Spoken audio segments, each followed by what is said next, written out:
I'd like to call to order this meeting of the Glendora City Council. Tonight's meeting will be a hybrid meeting. We welcome those who are joining us via Zoom. All council members are present. And before we convene into closed session, and before I open public comment, I will ask our city attorney to read the record, please.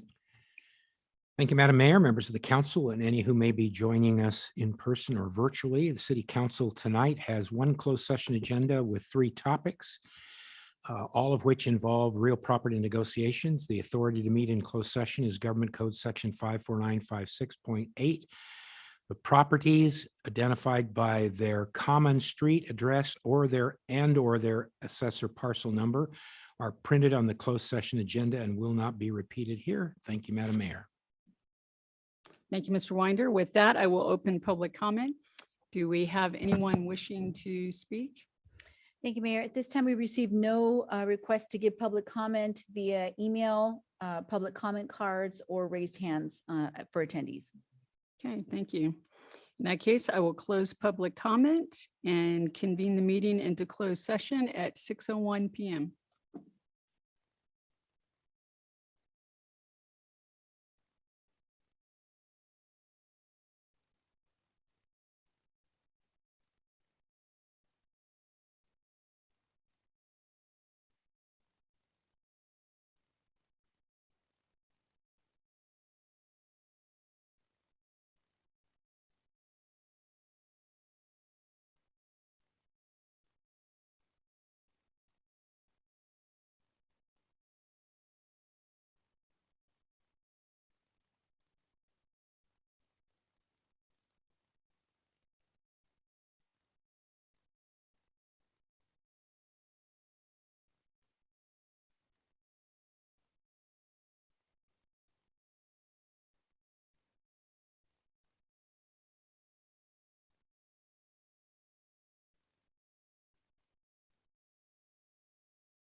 Good evening. I'd like to welcome you to this Glendora City Council meeting. We are reconvening the meeting back into open session at 7:04 PM. And I'd like to ask our city attorney to report us out from closed session. Mr. Winder. Thank you, Madam Mayor, members of the council, and those who are here in the council chambers and those who are watching us remotely. The council had 3 items of real property negotiations that were discussed in closed session. I'm not going to identify the properties in more detail because their common street address and/or their assessor parcel numbers are all identified in the closed session agenda printing.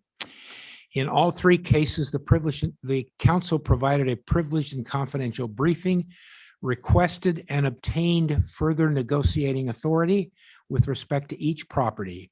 With respect to the so-called McGuey property, whose accessor parcel number is 8644-014-036.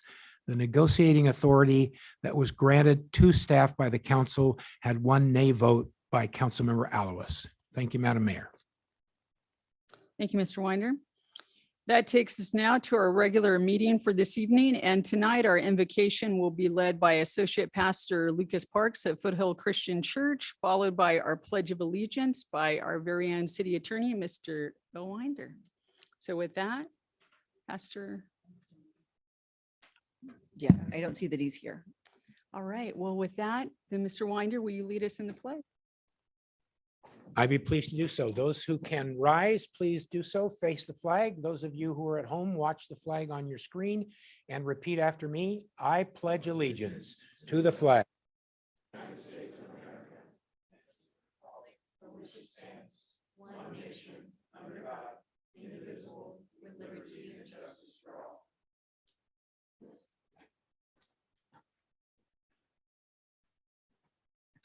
Thank you. That takes us to the next item on our agenda, student reports, and tonight we have none. Next, reordering of or additions to the agenda. Does anyone wish to reorder or make any additions to the agenda? Okay, seeing none, then that takes us to public comment. At this time, we invite members of the public to address the city council. If you are in the chambers, invite you to fill out a public comment card. If you are joining us on Zoom, invite you to use the raise hand icon and we will call upon you. And I have a card here from Mr. Dennis Willett. Mr. Willett.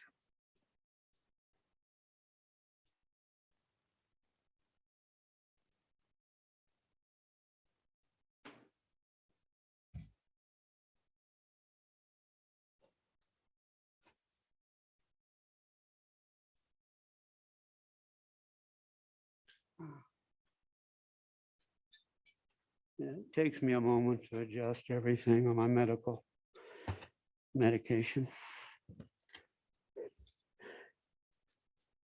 1 second. Okay, thank you very much for allowing me to come before you this evening. One of the interesting things is a word you probably never heard of, ESG.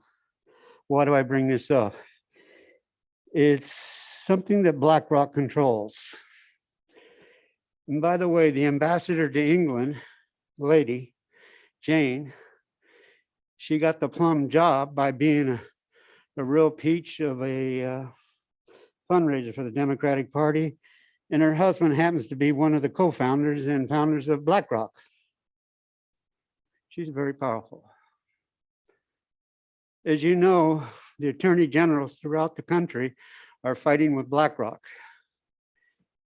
ESG, backlash. You people have probably had no education in that whatsoever. You should, especially regarding the index funds. BlackRock's claiming the members, CalPERS, are fully aware of them not drilling and controlling Exxon and Shell and raising high gas prices. And they're claiming the members at CalPERS are supporting them. Quite interesting, isn't it? Quite interesting. There is another name I will bring up this evening, Jonathan Su, SU. He is the one that works at the White House And he is the one that went to National Archives, the lady that controls it, to make sure they went after Donald Trump. Jonathan, sir, is a fascinating character. Right before 2000, in the bad pandemic, there was a particular senator that had a lot of money in stocks, and he knew things were going to fall apart, and he dumped the stocks. Jonathan represented him. Jonathan made over 3.5 million in 1 year. Jonathan has a colorful history. And he also worked in San Francisco. And he was with the Ninth Circuit Court of Board of Appeals. So I ran across him, and one particular item that's a very sore subject with me is these particular light covers out here that you have covers over. The police chief and I talked about it over a few weeks ago. In one particular situation, you put a great danger, a homeless lady's life in danger. Now I'm going to switch to the homelessness. There's a lady out there on Lone Hill sleeping on a mattress right underneath the freeway bridge. Michael, do you have vouchers to give out to the police department? Mr. Thompson, do you have any vouchers you can request from the city manager? Can you go, Mr. Thompson, Mr. Michael Alowitz, can you go to the governor's office and get some vouchers for our homeless that are sleeping out here on the curbs to help them Mr. get? Willett, Thank you very much for your time. Thank you. Let's not forget the homelessness, ma'am. thank you, sir. I don't think you think that much about the homelessness. Thank you, Mr. Willett. Is there anyone else wishing to speak tonight? Anyone using the raise hand icon on Zoom? Thank you, Mayor. I don't see any raised hand icons and have received no emails through the public comment email either. Okay, thank you. With that, then I will close public comment and bring it back to the council for reports and statements. Mr. Friedendahl. Thank you, Mayor. Want to share that last week, my colleague, Mr. Boyer, and I had the opportunity to attend the League of California Cities, or now known as Cal Cities, annual convention in Long Beach. Much to learn and share about opportunities that cities have, much like ourselves, to deal with our housing challenged folks, our infrastructure issues, deferred maintenance, all those bugaboo things that still haunt us out there. That's not always the fun and recreation items, but a great share and a great learn by many successes. So we enjoyed that thoroughly, and look forward to sharing some of those with our director team and as these items come up. So beyond that, thank you very much. Thank you. Mr. Alawas. Nothing, Mayor. Thank you. Mr. Thompson. I know he's not going to appreciate this, but I'm going to go ahead and do it. Gary, this is his birthday. And I think we need to give him a round of applause for showing up tonight. And, he could have gone out for a nice steak dinner and everything, and yet he's here eating the, M&Ms that the city clerk is gracious enough to give us. So Gary, I know that I can speak for all of us. We appreciate you and the service, the passion, the time that you give to everything that we're about. And we just wish you a great year, a year of great health, and enjoy being a retired, as you say that you are. And so we're going to keep you to do that. So hope you had a great day. The goal line continues to expand and grow. The station is really looking well. All of the bridges are being worked on. If you haven't seen it, just go by there and don't stop, because then you'll create a wreck, and the chief will not like that. But walk by and see him. The one on 66, all of the stuff is coming down. There's a technical term, and I know that Allison knows that. False term. work. The what? The false work. The false work. Man, it sounded like God herself was speaking that, which maybe that's in your next life. That's it. But that is coming down, and it will be closed again, coming up in just a few days. The weekend that we just had, it was also closed, and it really wasn't kind of a big deal. So continue to look at that, and the goal line continues to grow, and everything is good there. So thank you. So Mendel, our city manager said you're a great singer. Are you going to sing happy birthday to? Gary? I didn't get a consensus to sing, and I don't think that Gary would like that. So I'm all in for that. Come on, let's go. since he's the mayor pro tem, I'm going to give him the last word about if he wants to be sung to. So. Is that door unlocked? And Mr. Birthday Boy, Mayor Pro Tem, take it away. Thank you. First, I want to thank Karen for brought us some sweets to help celebrate my birthday, to which everyone indulged. I think Mendel may have had two, but I wasn't counting. But just give a quick update. In the last month or so, I was able to get appointed to the SCAG Board of Directors, the Southern California Association of Governments, which has to do with a lot of the housing issues that we're dealing with. They're a body that does a lot of advising to Sacramento on housing issues. So being able to have a voice at the table, hopefully we'll be able to share some of the opinions of our residents. But one of the things I learned at the first meeting, which was pretty interesting, was that in 2021, over 50% of new residential construction home starts ended up in litigation having to do with CEQA issues. The majority of those were because of cities upzoning areas from commercial or manufacturing to residential. And so it's one of those things that we're required to do by Sacramento, but at the same time, it's causing a lot of issues. And as anybody knows, once lawyers get involved, the prices go up. So as we look at housing prices continuing to go up, the main driver of housing prices is replacement cost. So the more things that happen that drive up the cost to build new homes, the higher the cost of our housing inventory. So hopefully we can get some of that under control, but it was just some information I wanted to share. On another note, I wanted to give a shout out to a group of volunteers here in town that apparently they've been working on this project for quite some time, and I wasn't even aware of it. I discovered the mayor had the opportunity to visit the area. But at Church of the Open Door up above Sierra Madre, a group of volunteers, members of the church and some outside members, community members, have worked to build a new trail that will give us access and a shortcut up to the cross up at Glendora Ridge Mountain Road. So, it's one of those things. They've been working on this for since October of 2020.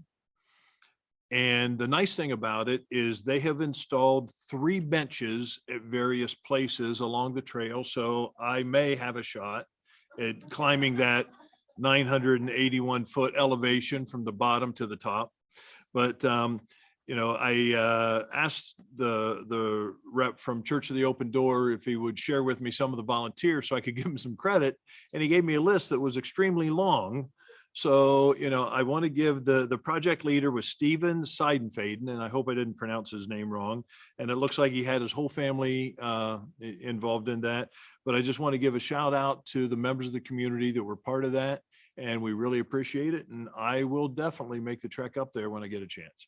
That's it. Thank you, Karen. Yeah. Yeah, and I would, having gone up there, I don't know about the word shortcut, but. The Mayor Pro Tem and I met with 2 representatives from the Glendora Unified School District Board of Trustees, as well as Mr. Raymond and Mr. DeGrazia. We talked about public safety and the partnership that the schools and the city has with our school resource officers, the areas of mutual opportunity and partnership. And one of the things that we've been working on with the school district is a memorandum of understanding for shared space. And so hopefully in October, we might be able to arrange a joint meeting between the school board and the city council to talk about that. and try to address some of those concerns with the fields and talk about fee schedules and that type of thing, and have a united front between the city and the school district as we try to work out some of those details. So that's on the horizon. And I don't know if you want to add anything about that meeting. No, we used to have these meetings on a regular basis, and with the pandemic situation, unfortunately, we weren't able to continuing, but it's nice to get them back on track. And I look forward to continuing that dialogue with the school district. Thank you. And as many people heard, Charter Oak defeated Glendora High, and so they won the Mayor's Trophy. So we will be scheduling a time in the near future to present the Charter Oak football team with the Mayor's Trophy. And then tonight, I would like to ask that we adjourn our meeting in memory of Deacon Steve Marsh from St. Dorothy Catholic Church. Tragically, Deacon Marsh lost his battle with cancer, but he's been very involved in serving the community, was a big part of the cold weather shelter and many other projects in Glendora. And so we offer our sympathy to his family and are grateful for his community service for so many years. And with that, I will ask Mr. Raymond or Mr. Winder if you have anything you'd like to share at this time. Thank you, Madam Mayor. I'll just share, I also attended the League of California Cities Conference. There were a number of very timely topics, a couple of white papers I've shared with the chief of police. Contrary to what you may have heard in oral communications, homelessness was a huge topic at the League conference, number of important presentations on that. Always a great conference annually. You have to be patient and you have to be able to sit for long periods of time, but if you do, you're going to be richly rewarded. Thank you. With that, that takes us to our special items. Tonight, I'd like to introduce Lene O'Shields, our Public Affairs Manager from SoCal Gas, to make a presentation. Welcome. Good afternoon, Honorable Mayor and Council members. My name is Lene O'Shields. I'm delighted to be here to do a brief introduction of myself as your new Public Affairs Manager and with SoCal Gas. I'm local to this area, so I'm just delighted to be back. I grew up in Walnut. I live in San Dimas. My brother lives here in the beautiful city of Glendora. So truly, I'm just delighted to be back as your representative. The picture of my family before we get started. I have two young children. I have a 7-year-old son, a 3-year-old daughter. My 3-year-old daughter actually goes to school here in Glendora. I did all my schooling throughout the San Gabriel Valley, Mount Sat, Cal Poly, my graduate degree in Laverne. Excuse me, I started at Walnut Valley Water District. I've always been a utility girl, and once upon a time, I was a city employee too, working for the city of Pomona before coming over to SoCal Gas. So that's enough about me. Let's talk a little bit about SoCal Gas.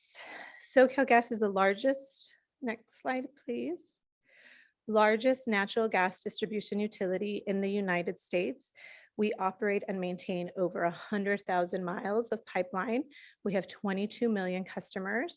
I'd like to make a note here. We do not produce any natural gas. We have a gas acquisition team that purchases natural gas from the Midwest, but it is of top priority that we have integrity of our distribution system. You'll see here the blue area is our service territory, 22,000 miles up from Visalia to the Mexican border. That little white area is San Diego Gas and Electric. That is not part of SoCal Gas, but it is over the Sempra umbrella. We are a heavily regulated utility. We are regulated by the California Public Utilities Commission. We go through a general rate case every 3 years. The general rate case essentially gives us our marching orders, our operating budget, initiatives, what we can contribute and invest in. Currently, we are negotiating our general rate case, so that will give us our marching orders. We are negotiating that now. And we'll be negotiating that into 2023. So that will give us our marching orders from 2024 to 2027. So I'd like in this opportunity to mention a little bit about natural gas. We all know, I'm sure, that natural gas helps with your warm shower in the morning, probably cook that meal, but it also contributes a lot to our energy infrastructure here. We saw what happened 2 weeks ago. We had extreme weather conditions, and we're asking to conserve 4 to 9. It is during that time that natural gas plays a very important role here in Southern California. It helps produce electricity in our power plants. SoCal Edison, LADWP, They're one of our largest customers. So when the wind isn't blowing, the sun isn't shining, we don't have that electricity being produced from renewable sources, natural gas then fires our power plants in order to keep the lights running for our communities. So that's very important to know. It also helps, again, at night and with our manufacturing industry. So some of those larger, harder to displace industries, heavy duty transportation out of our ports. We can all remember as a kid, we got behind a trash truck or maybe a bus and we saw this big plume of smoke, excuse me. We don't see that anymore. A lot of these trucks run off of natural gas, which is much cleaner, almost zero emissions. Next slide, please. Sustainability has and will continue to be a top priority at SoCalGas, not only in choice and affordability paramount, but it's our commitment to build the cleanest, safest, and most innovative energy company in America. And let me tell you a little bit how we're doing that. So next slide. Oh, sorry. We are enabling the energy transition. You might say, cows, why do you have cows there on the slide? Renewable natural gas. We have a lot of dairy farms up in the Central Valley. Cows go to the bathroom. This bathroom is their bathroom. Their poop essentially produces a lot of methane. We are literally capturing that methane, reconditioning it, and putting it right back into our pipeline. It is in our pipeline now. If you go to some of our fueling stations, some of our buses, some of your trash trucks, Athens, use this gas for some of their greener goals. Hydrogen. Hydrogen is really important. We have large investments of the hydrogen. We are currently testing hydrogen in our Situation City over in Pico. We're blending it with natural gas, seeing what that does to our pipeline, seeing what that does to our blue flame. We get that question a lot, what that does to the smell of natural gas. Natural gas has no smell. We add mercaptan into it. So all of those things we're currently testing. Driving resilient operations, we have new programs, our aviation program. We're using helicopters, we're using drones in order to remotely inspect our pipelines. We're doing that all throughout the San Gabriel Valley. We've done it in Glendora, communicating with your city manager, your public works director. We'll have that later on this month, and I'll continue to communicate with your city staff. Championing people and communities, we really invest in our people and our communities. I myself sit on many nonprofit boards here throughout the San Gabriel Valley. We recently attended your Margaritaville. I'll be at your school board forum tomorrow. So it's not only about what we're doing internally, but what we're doing to the communities that we serve. And achieving world-class safety. We cannot do any of this unless we're safe. I talk a lot about our infrastructure, our resilient infrastructure, and being able to maintain that. We meet with your first responders yearly, specifically with your fire department, to teach them on properties of natural gas. Sometimes if someone hits our line, they'll call the fire department first, teaching their fire department what to look for, different natural gas properties. You can see that here there's a shovel. You might say, why a shovel? Well, I would be remiss if I didn't say, please call 811 before you dig. There's a whole infrastructure underneath our feet. I always tell my 7-year-olds when we're walking, if we just had X-ray vision, what we could see underneath the ground, from water to gas to telephone, if you believe it or not. So please call 811 before you dig. It's an absolutely free program, and it will keep you and our community safe. So not only is sustainability of utmost importance, but last year in 2021, we made a commitment, Aspire 2045. So that sounds really good, but what does that mean? That means we'll be carbon neutral in our operations and delivery of energy by 2045. So that newer hydrogen, that newer alternative fuels that we're investing into our pipeline, not only in our facilities, but in the energy that we deliver to your home for electric generation will be a little bit greener. This falls in line with California's commitment of 2045, 2035. So we plan to be on that path along with the state of California. Sustainability strategy. So this looks very similar to Aspire 2045 sustainability strategy, looks very similar to SoCalGas sustainability strategy. You see the acceleration to clean energy, protecting our climate, improving the air. And these next two can go hand in hand, increasing clean energy and advancing a diverse and equitably inclusive culture for all. Not only are we investing in subcontractors, diverse subcontractors, but we also need to think about all the communities we serve. There are certain programs that maybe target certain homes that can, people, communities that have money, maybe are able to retrofit their homes. Well, we understand that not all customers can do that. So as we continue our transition into this clean energy future, we cannot leave any communities behind. We also need to think about affordability and choice when we're passing these policies. And finally, again, world-class safety. We cannot do any of this if we do not have a safe and reliable infrastructure. So these are all, next slide, please. All great words, but what are we doing to make some of these a reality? Later in 2021, we also announced our Angelus Link. So this is a proposal that we have with the PUC. Again, we are regulated by the PUC. So any big project that we commence, we need an application with the Public Utilities Commission. This is a dedicated hydrogen pipeline that will be built into the LA Basin. You may ask, why would you want a dedicated hydrogen pipeline if we're already testing, we're already introducing hydrogen into our system?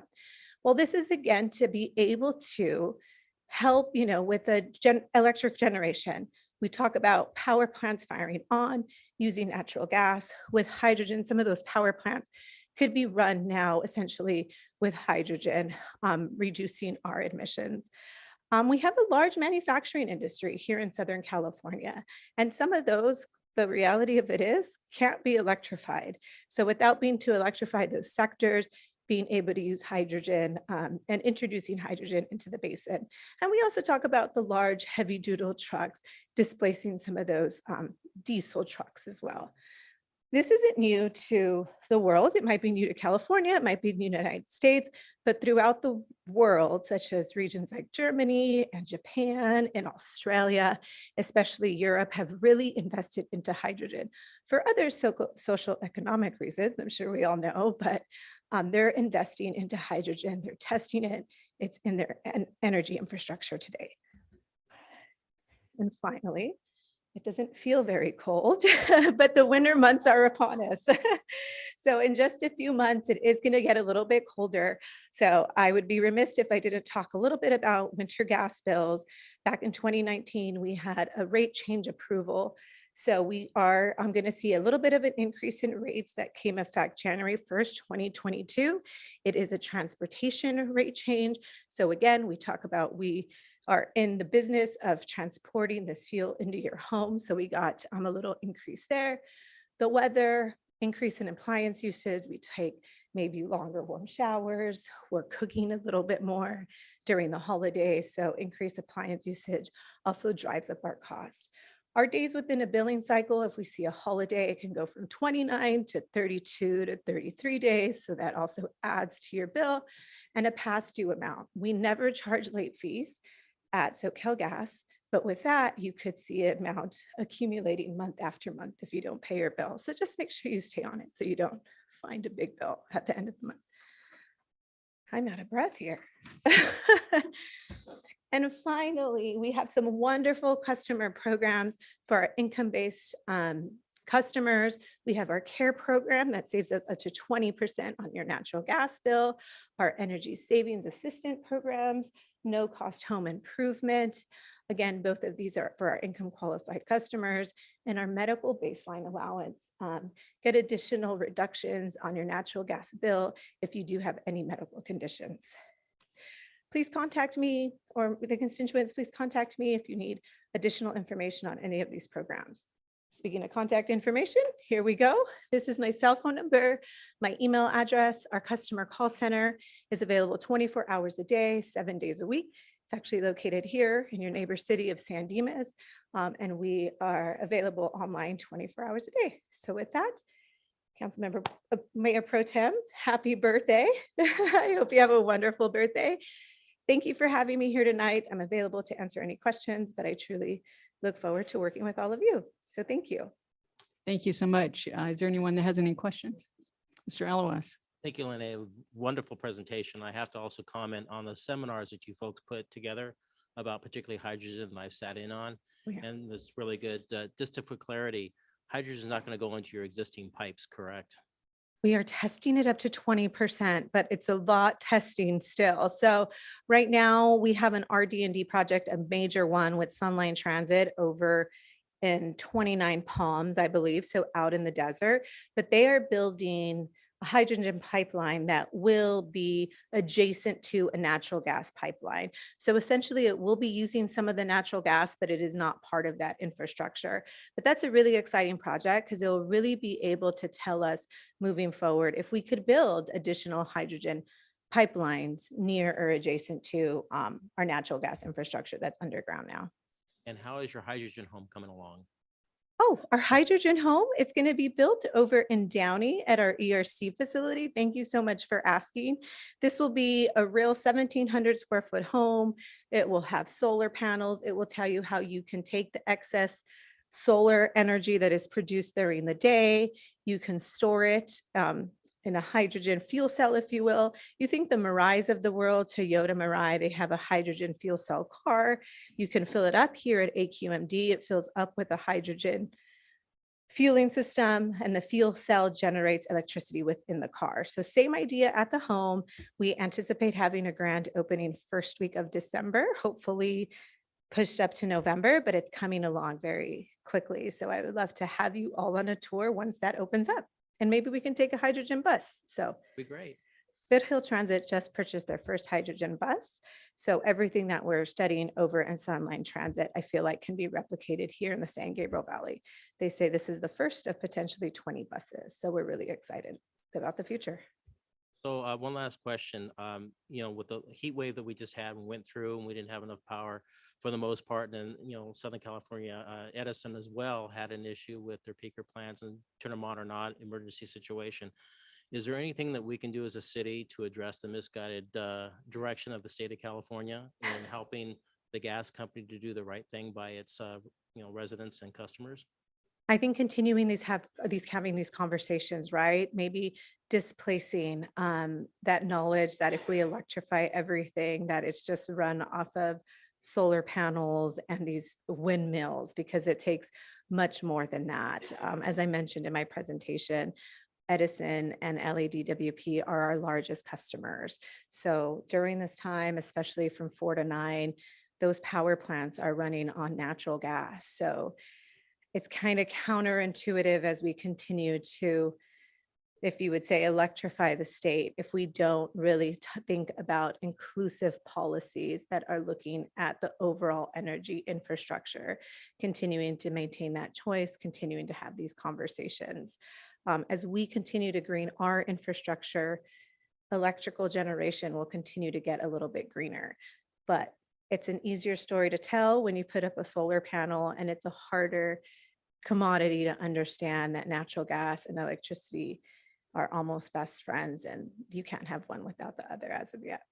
Yeah, it's my understanding that I guess LA is supposed to put 60,000 EV charging stations in before the 2028 Olympics, but they have no design at this point in time to get them electrified, which is going to be challenging. So we're going to need more of those peaker plants to get turned on, or something else is going to have to happen. Right. We talk about a lot of these big natural gas is going away, but they don't talk about the little elephant in the room, that these power plants are run off of natural gas. So if you can't figure out that part of the puzzle, it's all really going to fall apart. So Thank you, Lene. thank you. Thank you, Mayor. Mr. Thompson. Madam Mayor, thank you. And you just made my last point, or your last point is my point. And that is we just need both. And I want to speak into that and encourage the leadership within our state to understand that. And I don't know that my voice is going to change that, but your point is absolutely spot on. There is room for both, and we need both.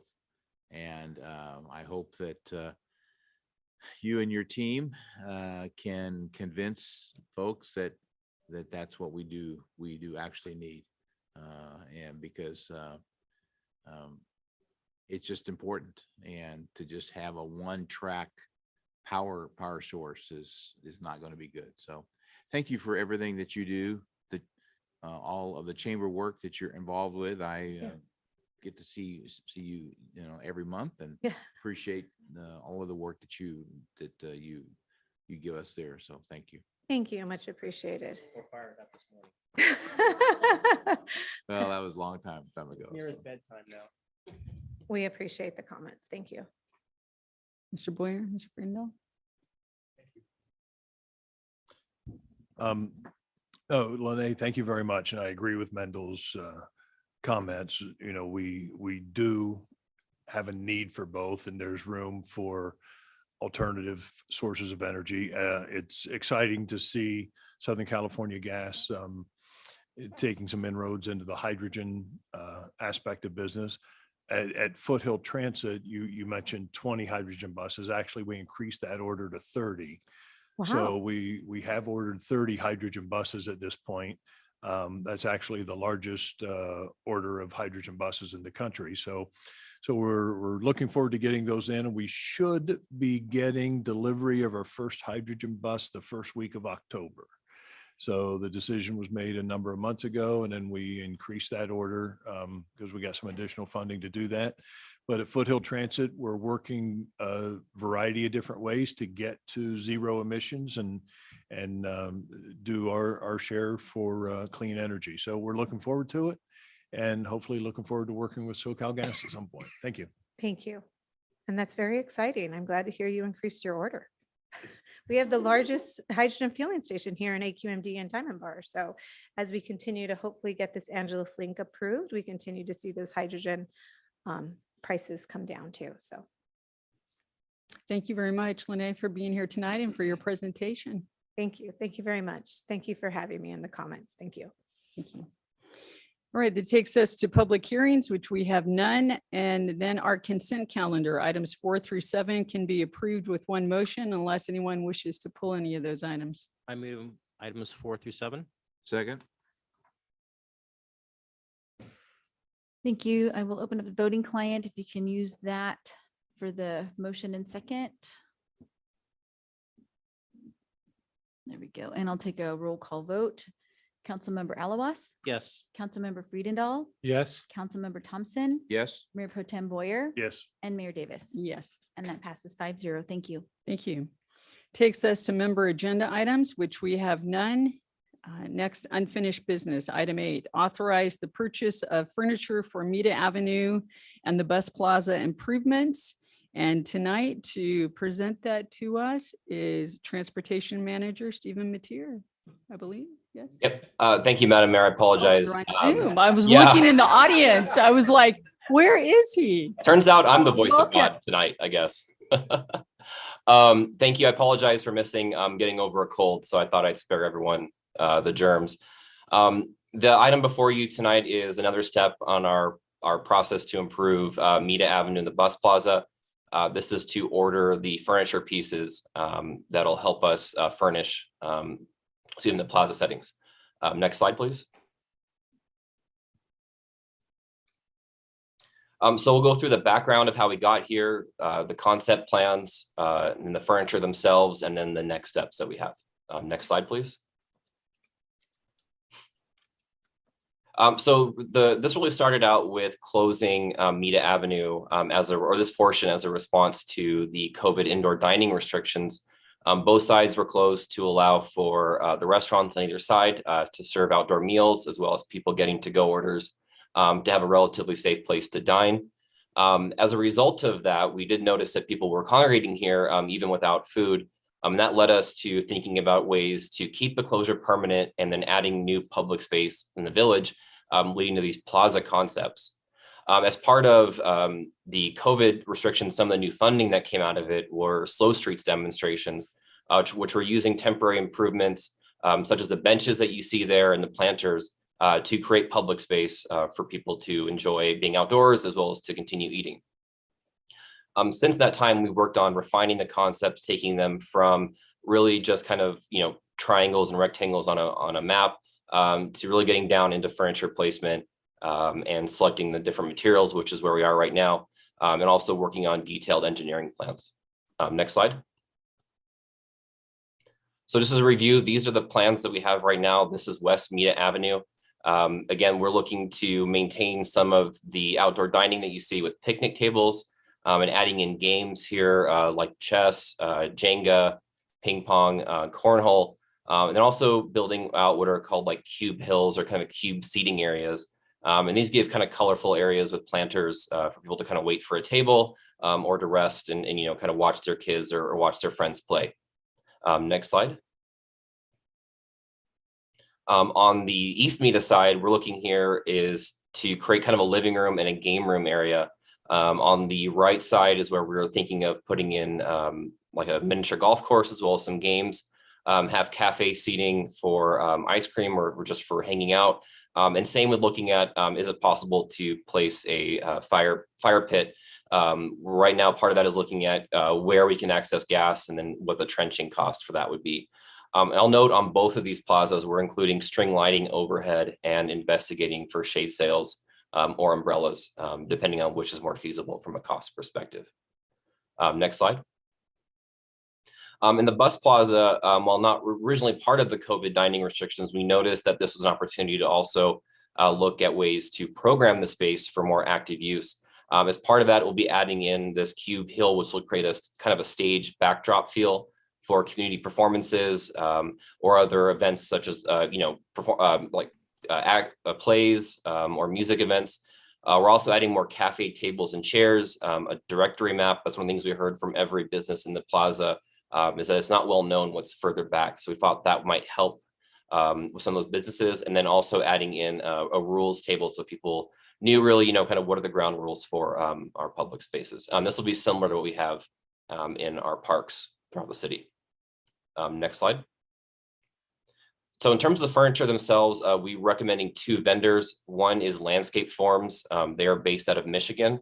And the other is Vestra, which you'll be familiar with, which provided the parklets as well as the block sun benches that you see on Meta Avenue right now. So from Landscape Forms, recommending the picnic bench you see here, as well as the trash can.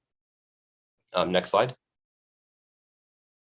They also are, we're recommending their cafe tables and chairs. Next slide. From Vestra, we're recommending purchasing the cube planters and seating, as well as the bike racks, which will match the existing bike racks that are at the parklets now. Next slide. In terms of our benches, we'll be looking at adding in the circle bench as well as the rectangle bench. And again, these are similar to what we currently have on the parklets right now. Next slide.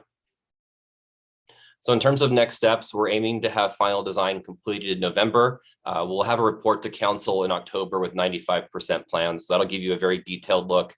And it also will include a 3D rendering model of each space. That will allow us to issue a notice intention of bid in December and hopefully awarding construction bid in January. That will also time it with the furniture arriving in January, and then we're looking to wrap up construction by the end of February, hopefully in time for the wine walk, should it happen in March.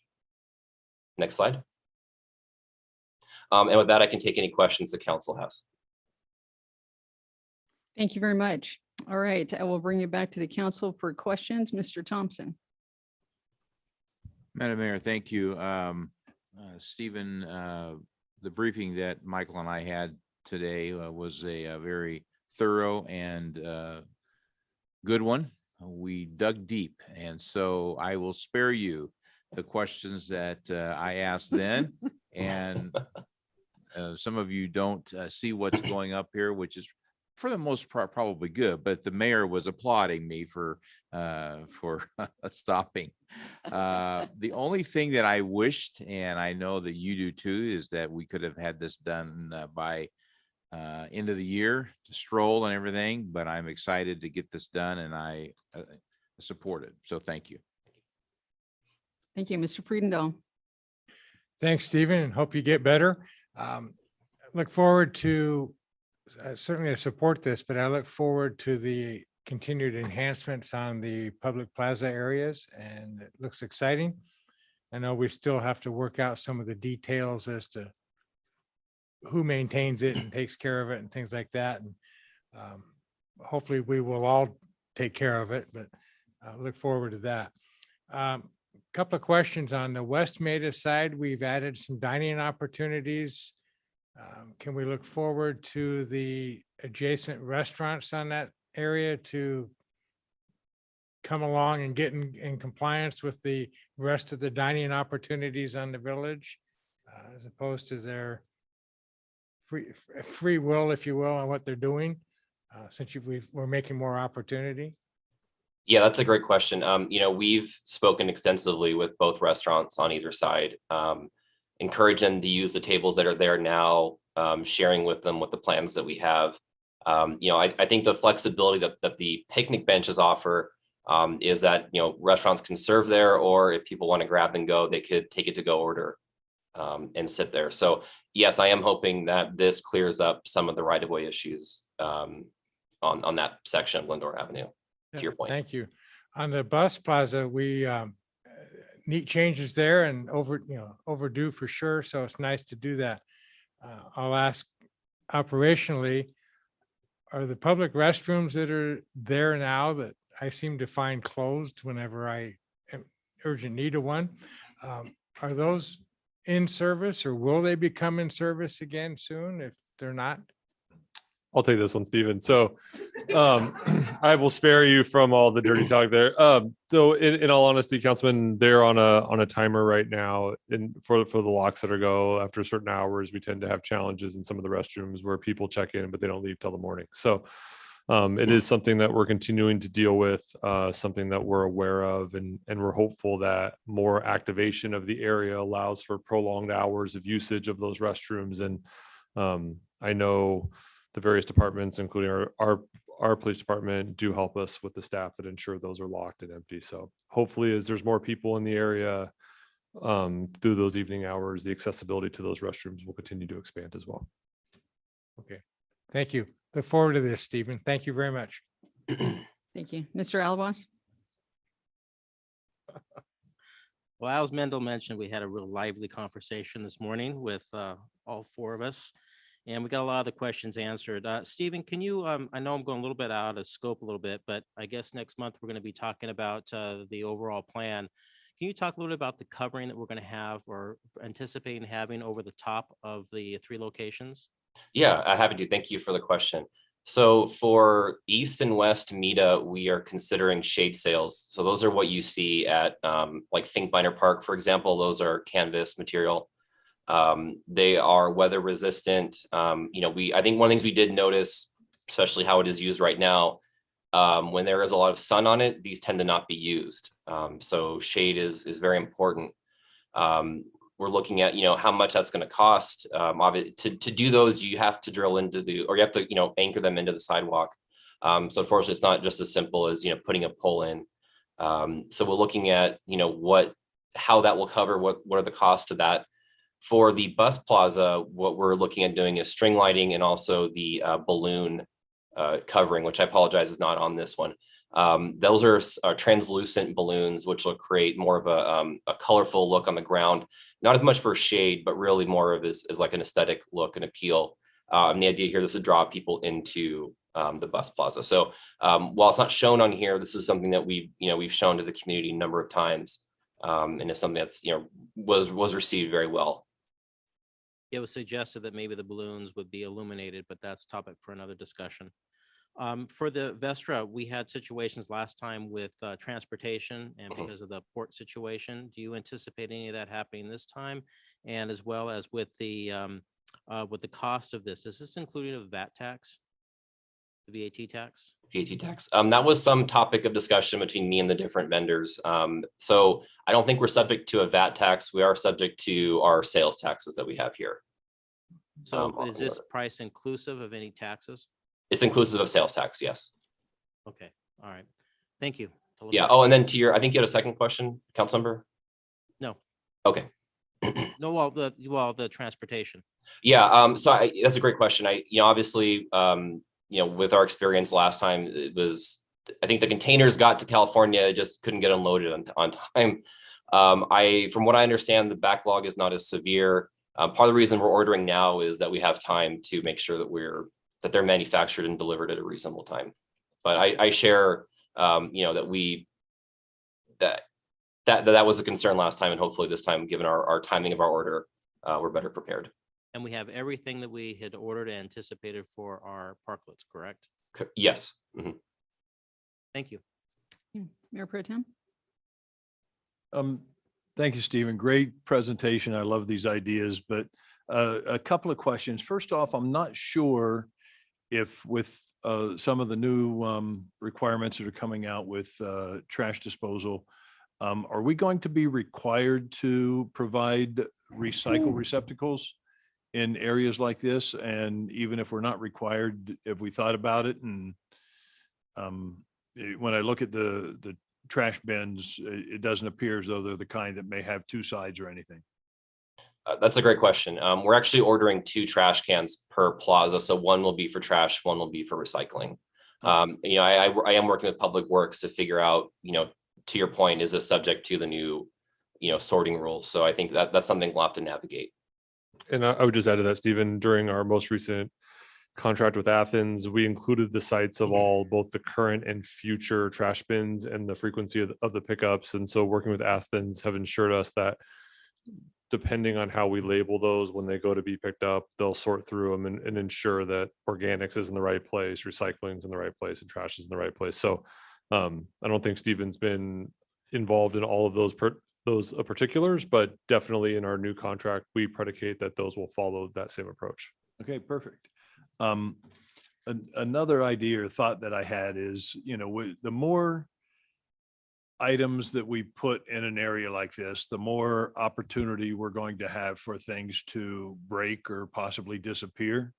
I'd like to consider the idea of maybe having some signage that would have a phone number or a way to report issues, so that we don't find ourselves in a situation that we may have umbrellas that have blown away, or trash cans that have been knocked over, or Jenga parts that have disappeared. You know, at least somebody has the ability to be able to report that to someone so it can be taken care of. Because if not, I can see residents going into the neighboring businesses and expecting them to be able to deal with it. So if that could be considered, I'd appreciate it. And then the last question, as we move forward with these ideas, they're going to become more popular. And I could see us having a situation that we're going to have residents that are going to want to reserve some of these areas for a birthday party, or especially in the plaza. If we're going to have a stage area for some performances, there may be people that want to reserve those for various performances. So I think it's something we need to be prepared to have a discussion and have a policy in place with how to deal with that. Because I think it's important that people would be able to have the opportunity. If not, you're going to have people going down and tipping chairs over at 4 o'clock in the morning to make sure they're safe for their birthday party. So anyway, those are just my suggestions, but great plan. I'm really looking forward to it. Thank you. Thank you. Besides not seeing the model train or the energy producing self-riding bicycle for charging your phone, I think it's fabulous. So thank you for all of your hard work on this, Stephen. And with that, I will entertain a motion. Also move that we accept the purchase agreement and the protocol has been presented. Second. Thank you. That the voting client is open, if you can use that. There we go. Thank you. I'm going to take a roll call vote. Councilmember Alawas. Yes. Councilmember Friedendahl. Yes. Councilmember Thompson. Yes. Mayor Pro Tem Boyer. Yes. And Mayor Davis. Yes, That passes 5-0. Thank you. thank you. Thanks again, Stephen. All right, that takes us to item 9, professional services agreement with SDI Presence for temporary employee staffing in the Information Technology Department. And tonight to present that, Administrative Assistant Valdivia. Welcome. Hi, good evening, Honorable Mayor, Birthday Boy, Mayor Pro Tem, and council members. I will spare you and I won't be singing anything. I'll leave that to Councilman Mendelson to do that for me. So this evening, I'll be presenting the professional services agreement with SDI Presence for temporary staffing in the Information Technology Department. Next slide, please. So in October of 2020, the strategic plan was presented to the public to identify the city's technology needs. Some items that needed to be evaluated were the city's infrastructure, hardware, and software systems. However, in order to do so, we needed adequate staffing. Next slide, please. Earlier this year, several staff members of the IT department resigned from the city, leaving us with 2 employees in that department. Since the city has hired SDI in May of this year, they have been able to dedicate experienced employees with a range of skills and specialties to supplement the department staff. They specialize in network security, software systems that our police department use, and have resources throughout the Southern California area. In addition, customer satisfaction has increased dramatically throughout the city. Prior to hiring SDI, the IT department maintained an average of 70 unresolved tickets. And since then, they have dropped down to 20 tickets.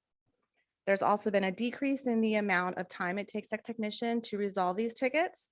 It now only takes 4 to 6 hours per technician to resolve a ticket, when previously it took 8 to 10 hours. Next slide, please. So we have representatives from SDI present, as well as our IT director here to answer any questions if you should have any. Thank you. Thank you very much.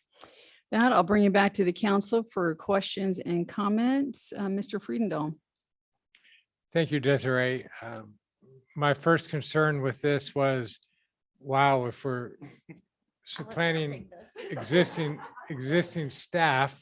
Hi, Sam. Hi. Hi. How you doing? I like Desiree. But that's all right. I'm always concerned with staff choosing to go elsewhere or not retaining staff and then supplementing that with outside services, which the results seem to be very favorable. So thank you for that.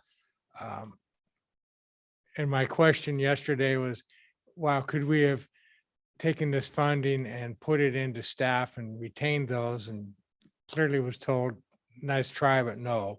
So good job, and thank you for a great solution. Service ticket opportunity looks like great improvement. So good job. Thank you. Mayor Pro Tem. No real questions tonight. You know, it's one of those things, as we were having the conversation about what we're doing, Adam shared with me, and unfortunately, you know, Glendora has traditionally been very, very behind on technology. And he said it's like we're going from Windows 3 to Windows 11 in one swoop. So Not that bad, but yeah, we're there. the job you guys are doing is much appreciated. I understand that IT people are in huge, there's not a lot of supply and a huge demand for them right now. So I understand the need for contracting with a service that we can have some consistency and everything. So I do appreciate it. Thank you. Mr. Alawas. Thank you, Mayor. Sam, is this for the term of this agreement is for how long? I believe it was a year. 1 year? Yes. That's what I assumed. So about how many folks are we going to be getting for or assigned to this project? We're going to get 3. So we have 2 working with us right now, as well as remote workers that come in and out. So we have 3 technicians that are with us permanently.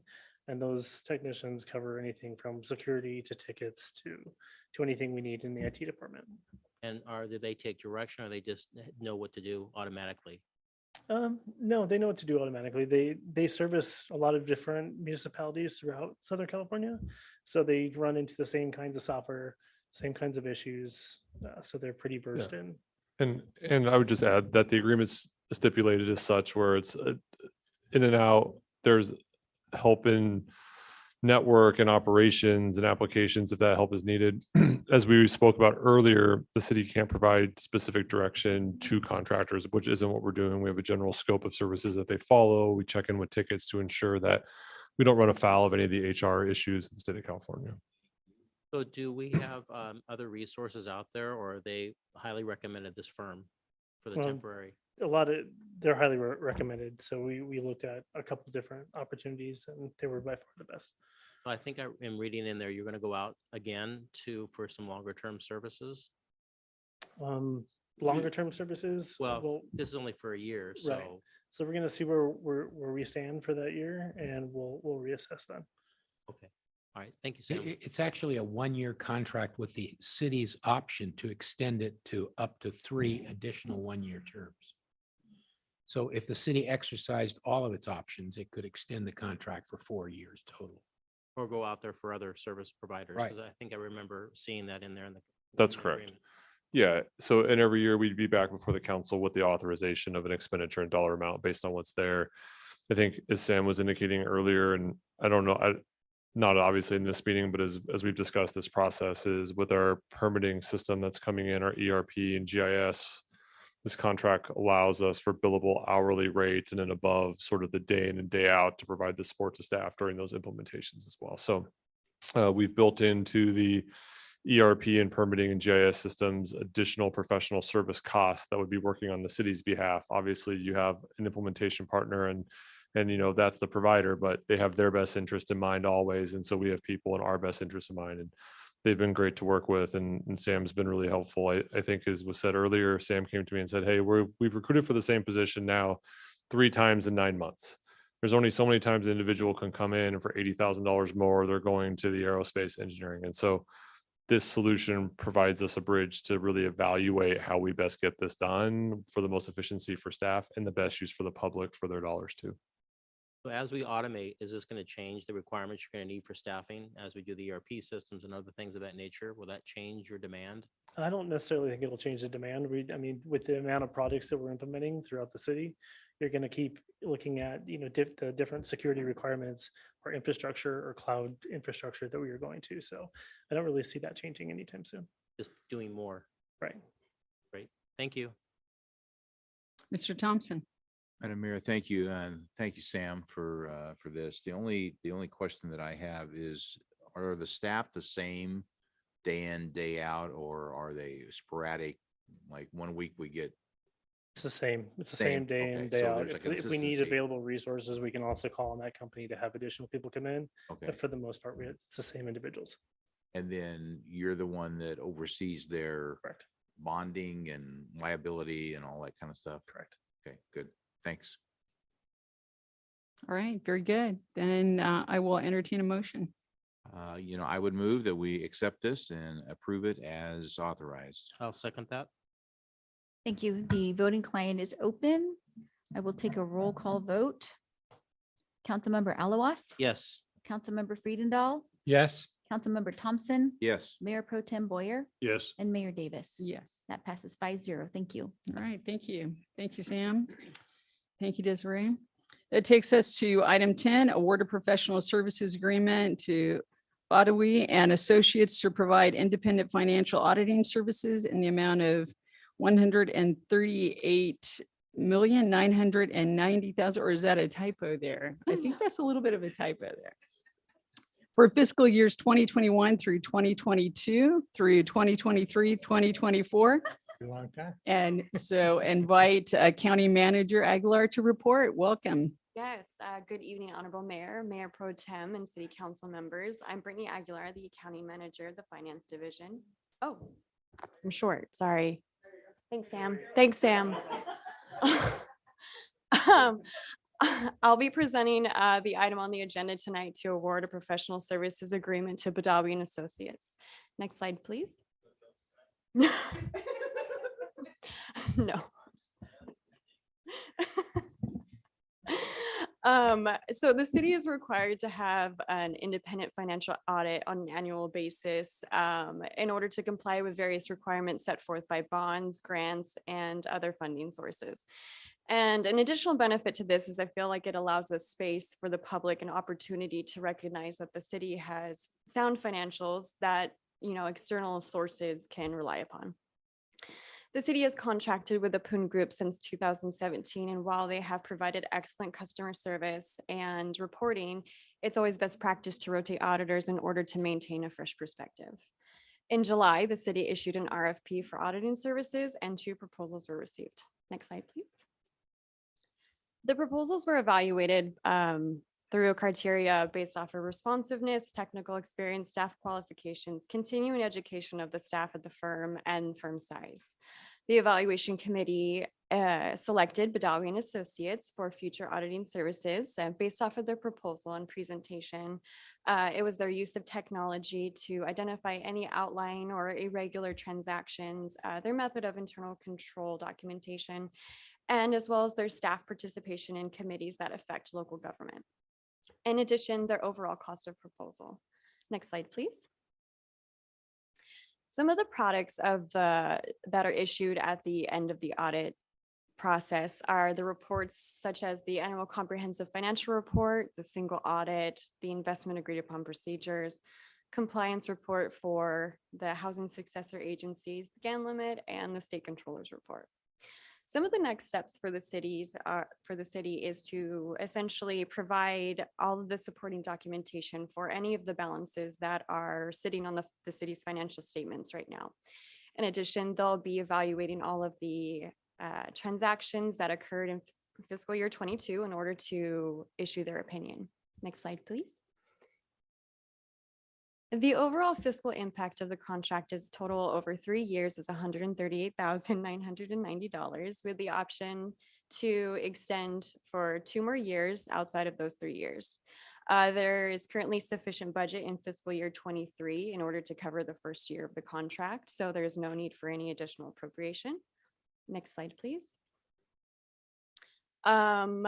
So I just wanted to introduce Mr. Badawi, who was gracious enough to offer to fly down from Berkeley to be here, but Zoom is okay. That's the best part of being in a hybrid situation like this. So he is here for any questions that council may have, as well as myself.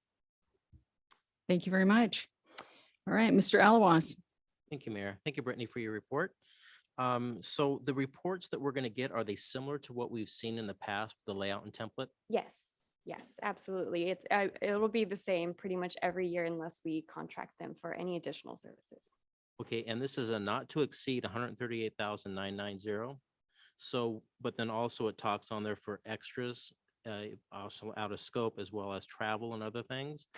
No, I don't believe that travel would be any extra. I believe it's wrapped up in the individual breakdown of the proposal. So if it says on the fiscal impact slide, it breaks down the individual items that we are going to be contracting them for.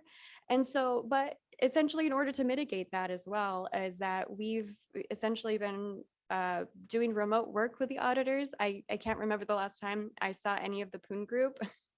So for the last 2 years, we've been doing remote auditing in which we'll scan documents over to there and have email and phone and Zoom correspondence. Okay, so if there was any extra cost, you have to come back to the council for approval then. I believe so, if it was out of the scope of the contract, yes. Okay. Now you only had basically the 2 applicants, basically. Are there any other firms out there that can provide these services? There are other firms, and I feel that there was a variety of variables that could have gone in firms proposing their bids for our RFP. You know, over the last 5 years, there have been several larger firms that have been merging with a lot of the other local firms, such as VTD, which was one that has merged with Eid Bailey, and even the prior local firm in Glendora that I used to work with is now part of CLA, which is Clifton Larson Allen. So I think that with all these mergers and acquisitions, I think that just firms are seeing a lot more work on their plate, and as well as probably the timing. So they weren't interested in providing a proposal? Right at this time, yeah. Okay. Mhm. So in the future, we might be down to nothing then, correct? No. The big firms? No. The way this is going. Yeah, it would just be We'd like the- to think Brittany's that good, but yeah, I think as she mentioned, also with timing, there's certain firms that can pile more on their plate and others that can't. And smaller firms tend to be a little more nimble than larger firms. As contrary as that could be, you'd think sometimes it's 100% true. So I think that's part of what we experienced here as well. Thank you, Brittany. Yeah, of course. Thank you, Mayor. Mr. Thompson. Thank you. I wasn't aware that you used to work for Clifton. No, it was actually called Vicente Lloyd and Stutzman. Okay. So now all it's Clifton okay. Larson. The only thing that I have to ask is, have we ever used them in prior years? I don't recall hearing their name, but Badawi and Associates? No, we No, haven't. so this is our first time. Yes. Okay. And list of, clients is, very, very good. And I do support a change in my other life. We did that and it's always good Mhm. for both sides. So I think this is good and I support this. Thank you. Thank you. Mayor Pro Tem. No questions. Michael pretty much covered everything I had in my notes. Thanks. Mr. Friedendahl. Thank you, Brittany. Great choice on best practices, and as always with our accounting, you're on top of things. I'll challenge Mr. Badawi and look forward to his team's continuing our track record of wonderful award-winning audit reports and all those things that I don't understand, but those are great markers to keep after. So look forward to the partnership. Thank you. All right, very good. Then I will entertain a motion. I'll move recommendation items number 1 and 2. I'll second. Thank you. The voting client is open. I will take a roll call vote. Councilmember Alawas. Yes. Councilmember Friedendahl. Yes. Councilmember Thompson. Yes. Mayor Pro Tem Boyer Yes. and Mayor Davis. Yes. That passes 5-0. Thank you. Thank you. Thank you, Britton. All right, that takes us to item 11, award the contract to Dominguez General Engineering, Inc. for CDBG Bender Avenue, Carter Drive, Santa Fe Avenue, and Newburgh Street Area Water and Street Improvement Project. And Public Works Director Allison Sweet. All right, good evening, Madam Mayor and Mayor Pro Tem. Happy birthday and to all the council members. Yes, I'm here to present this construction contract award, which is exciting for us engineers. It is for the CDBG Bender Avenue, Carter Drive, Santa Fe Avenue, and Newburgh Street area water and street improvements. Next slide, please. This is a residential neighborhood, and to add to the location, it is south of Juanita, north of Arrow Highway, and east of Grand Avenue and west of Glendora Avenue. Also, the streets that are being paved and new water lines for the CDBG, that is for the street improvement portion. And this is 2 years funding for CDBG funds. All right, next slide, please. So this table shows our 2020 pavement management plan, the PCI, the pavement condition impact, index. And this is listing all the streets that following this project, all of these streets, their PCI will start out at 100 again. And due to the PCI that they have existing, we're able to do the 2-inch overlay. We grind and overlay with the rubberized asphalt hot mix. And these are about 1% of our overall streets, the pavement that we're doing, and it's going to increase the pavement index citywide just less than 1 point. So as we try to increase our PCI as age happens, it goes down too. So it won't have much of an impact on our existing PCI. All right, next slide. All right, so the project's scope includes installing 6,600 linear feet of 8-inch new, we're doing a new pipe type, and this is a new molecular PVC, and it's a class 909 water main. And then we will also be abandoning the existing ones. We're also having to replace 31 ADA curb ramps to bring them up to today's standards and meet ADA. We're also going to be reconstructing damaged sidewalk, curb, and gutter. And at this time, we think we can save all the trees. So that is our goal. And also, again, the pavement itself will be asphalt rubberized hot mix, and it'll be 2 inches thick after cold planing, or it's also called grinding the 2 inches. So next slide, please. All right, so leading up to tonight's meeting, we conducted the bid opening on July 21st, 2022. And I think we're starting to see a trend here, but we received what we would call two responsive bidders because this is federally funded. They have to meet certain criteria. And so 2 of the bids, and the nice part was it was the low bid.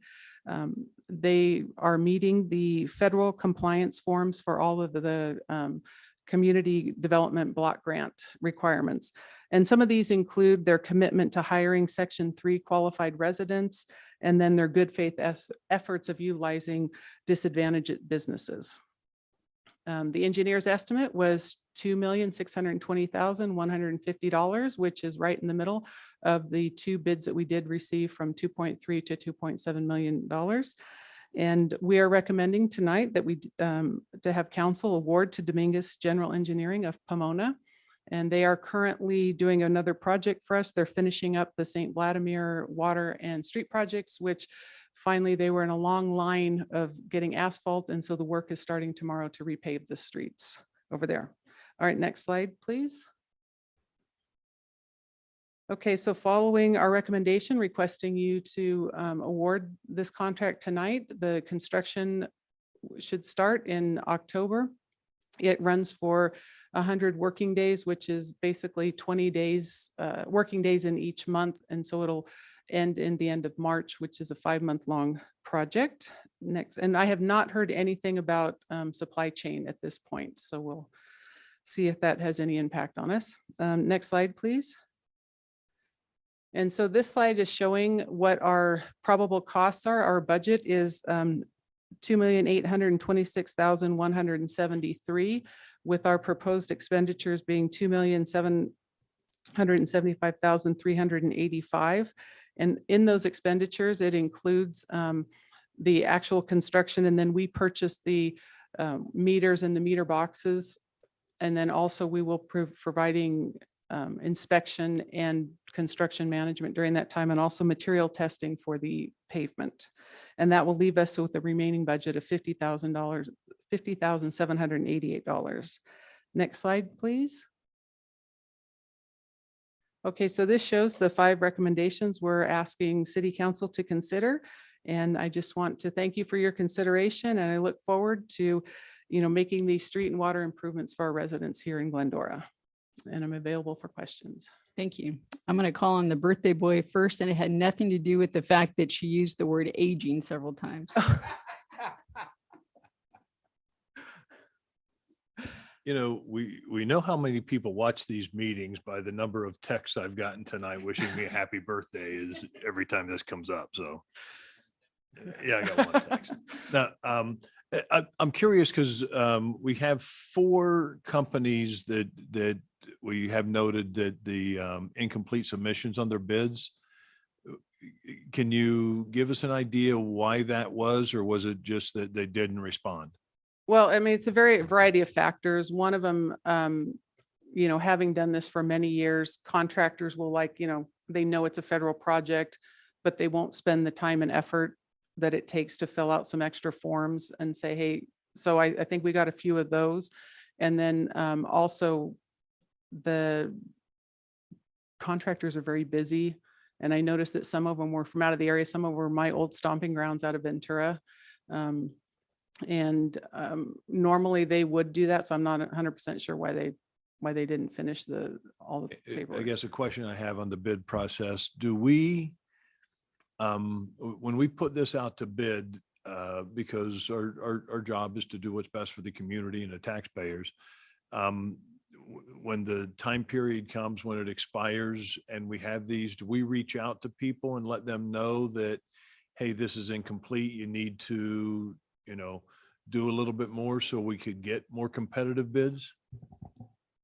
A little bit of clarity, just because they pulled, so people will pay for a bid package and take a look at it and realize it's a federally funded project and not move forward at all. So to expand a little bit, that's what likely occurred here. It's not that people had an incomplete or submitted incomplete. They chose not to apply because the requirements for that type of project were potentially a little more extraneous than they had the staffing or the ability to do at that time. For our other street projects that don't have a CDBG component, we've seen 4 or 5 proposers on a pretty regular basis. It's the CDBG component here that creates additional restrictions, which many providers can't do or choose not to. That's the biggest challenge on this specific project. Right. I guess that brings up another question. Is the amount of funding we get through CDBG worthwhile? When we take a look at this, could we possibly be more competitive if we did not include the CDBG funding? I think it's important to note on this specific project, it required us to accumulate funds for, I believe Allison mentioned, a 2-year period in order to do the street paving component of this. So it provides an important component. Those dollars, excuse me, just don't go as far. CDBG is the one area where you don't actually have to go with the lowest overall bidder. There are some times when a higher bidder is actually the winner because of the rules around federal funding and the types of businesses that can be helped. So it is, and I kid you not, infinitely complicated, because we just recently had a bid that the council approved, as Allison mentioned, where the low bidder wasn't the actual winner because of rules, which can leave a sour taste in some people's mouths. So we will see a higher amount of turnout for non-federally funded projects. Okay, appreciate the Sorry for the education. long answer, but it's And also. It's just to- government. It's just- more complicated. Just to add something, when we do advertise these projects, we do reach out to all the contractors that we know and let them know that they're coming up. And then also, once there is the bid opening, we can't make any, like, it's the public bid, everyone's been given the same chance. And then the nice part on this is that 2 of them did successfully fill out all the paperwork. So the information that we handed out was available to them. So, and the nice part was on this one, the actual low bidder did qualify and do all the paperwork. So we are paying the lowest responsive bid that we received. Okay, I appreciate it. I just think, it's important for the residents to know that we are doing the best we can to spend their money wisely. So I appreciate it. Thank you. Mr. Friedendall. Thank you, Mayor, and thank you, Allison. Great time. I know these people are probably looking forward to, new water pipes and streets. And I encourage them to be patient. 100 days seems like forever to have your neighborhood disturbed, but hang in there. It's a small piece of time in the big scheme of things, and it'll all be nice when it's finished. So Right, and Thank it does come in sections, when their streets being dug up for the water line itself, and then, they leave for a while and they go to another street. So each person shouldn't be impacted the full amount. But yes, I appreciate anyone's patience during this construction. So. Mr. Alawas. Thank you, Mayor. Allison, thank you for your report, but I have a couple questions. We have 2 streets on here. We have Carter Drive, it has a PCI of 83, and you have Santa Fe, a PCI of 70. Why are those streets included with such a high PCI rating? Well, the main goal on this particular area is to do all the water line projects, to get all the water lines done. And then when we do dig up a street and there's the trench, you lose the integrity of the street by putting trench, and then you've got all your laterals. So you've really kind of messed up the integrity. And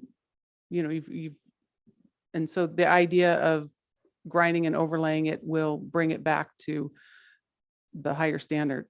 So on these streets that have the 83 and respectively 70, we didn't do the water lines originally on those? No, we are doing the water lines. Now, but Yeah, before, when we brought them up, no. It's actually a newer process for Yeah. us to do complete streets with water lines. In fact, it's more of the last 3 years in which we've endeavored in that area. When the city council challenged to get more miles of paving. In fact, the 83 PCI is actually a much smaller segment of a street, not a very large segment. We went down that path. I think we all have streets in our neighborhoods where you drive down where there was a gas line or a water line, and then that road has sunk down. And so we don't want to pave streets, then turn around, and then that 80 PCI street becomes a 65 in 2 years, and so on and so forth. So it is our hope in the future that this doesn't become a thing, where we continue to have to do this. There are other areas in town, as you've mentioned, which have significantly worse streets, and where there are water projects, our commitment is to find a way to pave those streets as well. thank you for that.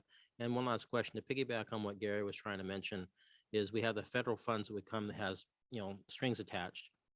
Do we have similar strings on the state level? And if we do things on our own, typically we get SB1 money or other monies as well, but are there other strings from the state level? There's none that I can think of at the moment because we follow the public contract code. And so that would be the string attached.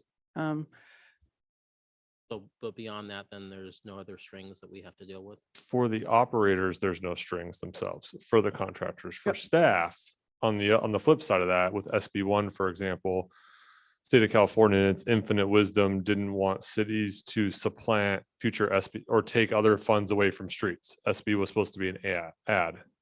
What the state, of course, is short-sighted in the fact is that the economy goes up and down, and city councils with the surplus may want to pave more streets. And so once a city has given general fund dollars, you can't go backwards for like one-time costs. So you have to find other ways to get those capital projects done. So it makes programs like additional slurry seal to have streets last longer. It makes it more difficult on that front. So to your point, not on the contract side, but as always on the back end for staff, for future flexibility and for council, it makes it challenging. So Allison could find an opportunity to ask for $500,000, you know, and in additional slurry seal where we get some additional miles and streets look great, but we have to be careful on where we find that funding source from in order to make that happen. I think I remember that we had an SB1 as a baseline of what we have to spend, and next year's we have to spend equal to or more than, correct? Yeah, a level of maintenance effort. So at the same realm, if CalPERS, for example, continues on the current trend and cities have to pay more to their general fund for retirement, you can't supplant that with street funding, which sounds great, except the state of California always looks to find to take additional funding away from cities and other areas. So it creates a funding challenge on the back end, but staff's done a pretty remarkable job in order to find additional funds to get some of these streets. And this is an example of one of those projects where we held CDBG funds for 2 years to ensure that every street with a water project would also have a new street. How long can we hold CDBG money? Generally, we have to spend it every 2 years. Okay, great. Thank you both. Mr. Thompson. I am just curious. My first year or two on this council, as I recall, the topic was capturing all of the runoff of, you know, rain and hillside water and stuff. And then there was science applied, especially in the streets, and to try to capture that. Gutters were especially, and you know, that's where I'm going with this question. So there were pictures up of science that, you know, there were holes dug and barrels and filters and all this kind of Star Trek stuff to capture the water and separate the good from the bad. So the question is, are we still doing all of that when a gutter is replaced? We are looking at these projects, which ones make sense to put stormwater improvements on, you know, on the stormwater capture. Yeah. On this particular project, if I recall correctly, it just didn't make sense due to the elevation or where the flow was going. It wasn't needed at this location, but we are still looking at stormwater capture. Oh, okay. Well, I think the three of us can recall many nights where we heard things and debated things, and I think is this one of the really gonna things you're work or thinking what? about was the use of, I think it's called pervious pavement, where the water would actually percolate through the concrete down. Yeah, there's all sorts of, I mean, that's a whole conversation, but yeah, there's, I think we have some gutters. One of the things with our Measure W money that we are going to be doing is actually maintaining all of those pervious. We have a parking lot, and then we have some